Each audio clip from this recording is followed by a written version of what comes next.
김미영 대표님 오셨습니다. 세종 일형당뇨병 한우학생 학부모 대표 박근용님 오셨습니다. 세종시 교육청 학생안전과 박점순 과장님 오셨습니다. 세종시 보건소 건강증진과 장희지 과장님 오셨습니다. 나성초등학교 보건교사 김수진 선생님 오셨습니다. 다음은 교육안전위원회 위원님을 소개하겠습니다. 이소희 위원장님 참석하셨습니다. 김현옥 부위원장님 참석하셨습니다. 안시벨 위원님 참석하셨습니다. 조금은 오시는 대로 다시 소개하겠고요. 예, 이어서 교육안전위원회를 대표해서 이소희 위원장님의 인사 말씀 듣겠습니다. 네, 안녕하세요. 저는 교육안전위원장 이소희입니다. 사실 제가 작년에 여기 계시는 박근영 누나 아버님 덕분에 이런 장르에 대해서 알게 됐어요.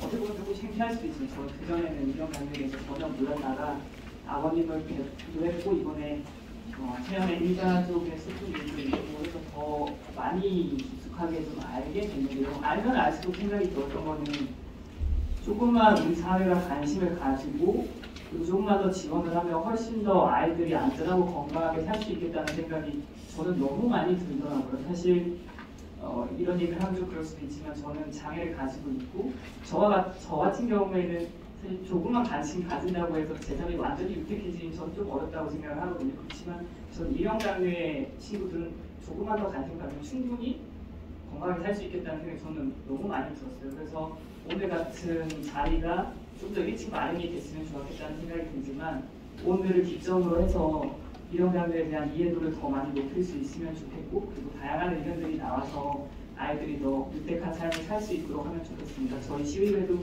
같이 방법을 모색해 나가겠습니다. 감사합니다. 다음은 참석하신 김유미 교수님을 비롯해서 6분으로 또 발표와 자유롭게 환담하는 시간을 갖도록 하겠습니다. 우선 먼저 김유미 교수님으로부터 일형 당뇨에 대한 전반적인 전문가 주제 발표가 있겠습니다. 사실은 이런 당뇨병에 대해서 저희 학교 차원에서도 많은 교육이라든가 홍보라든가 이런 것들을 진행을 하고 있었지만 앞서 발생되었던 사실들이 신나스럽게 아이를 이렇게 나섰을 때 혹시 저희 병원 아니면 아닌가 해서 아주 걱정이 앞섰었고 혼자 매장 찾아갔었던 기억이 나는데요. 그러한 일들이 반복되지 않기를 바라는 마음에서 또 한 차례 이것을 통해서 다시 한번 이런 당뇨병에 대해서 알릴 수 있고 또 이것을 계기로 지금도 많은 기관이 노력을 하고 있지만 더 한 번의 전환점이 될 수 있으면 하는 바람입니다. 제가 말씀드릴 내용은 일형 당뇨병 소아청소년 환자에 대해서의 혈당 관리 건강에 대해서 소개를 드리고자 합니다. 지금 실제 당뇨병 하게 되면 굉장히 좀 세계적으로 흔한 질환 당뇨병이다라고 하고 있지만 사실 그 당뇨병 안에서도 분류가 나뉘어져 있게 됩니다. 주는 저희가 주목해야 될 것은 일형 당뇨병에 대한 내용이고요. 실제 일형 당뇨병 진단 이후에 어떻게 이것을 관리하고 치료해 나가야 되는지에 대해서 사실 가족이나 어떤 자녀나 이런 부모가 없다면은 사실 이렇게 관심을 갖고 볼 기회가 없으시기 때문에 이 시간에 저는 어떻게 보면 처음 진단받고 처음 교육을 받는다는 혼자 보호자라는 생각으로 이 시간 좀 전달드리고자 합니다. 당뇨병이라고 하는 것은 인슐린의 분비가 적게 되거나 작용이 잘 되지 않아서 세포 내에서 사용되어야 하는 탄수화물이나 단백질, 지방과 같은 에너지 원으로 사용되어야 하는 이런 음식들에 대한 제대로 된 사용이 이루어지지 않게 됨에 따라서 식단과 식품을 살짝 올라가게 되는 만성도가 질환입니다. 정상적으로는 저희가 음식을 먹고 났었을 때 이 당이 세포라고 하고 밖에 복도가 혈관이라고 했을 때 음식이 혈관에 배달이 오죠. 그럼 이 문을 누군가 열어줘야 되거든요. 그래야 저희가 그 음식을 먹겠죠. 근데 이 문을 열어줘야 되는 그 열쇠 역할을 인슐린이 수행을 하게 됩니다. 인슐린이 아예 열쇠가 모자라서 문이 안 열리거나 또는 열쇠와 문짝이 잘 맞지 않게 됐을 때에도 문을 열리지 않아서 이 세포 안에 저희들은 계속 쫄쫄 굴게 되고 바깥의 복도에는 음식물이 쌓이게 되는 상황이 되게 됩니다. 그래서 그런 상태가 고혈당 상태가 되는 것이고요. 당뇨병의 진단 기준은 정상적으로는 저희 몸에서 인슐린이라는 마스터몬이 너무나도 열심히 일을 해준 덕분에 정상 혈당이 유지가 되게 됩니다. 우리가 밥을 아무리 많이 먹어도 식후혈당은 140미만, 공복혈당은 100미만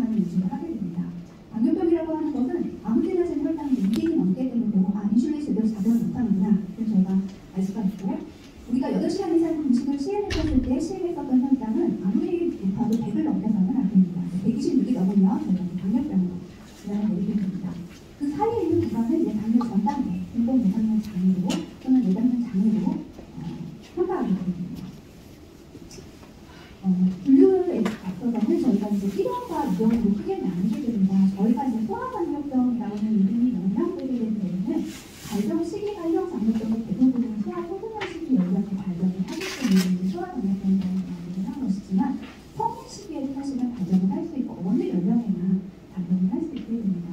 1형은 말 그대로 인슐린 의존성이어서 인슐린이 췌장의 최고속도에서 대퇴속도가 파괴가 돼서 열쇠의 분장을 만들어내지 못하는 그런 단계에 있는 것입니다.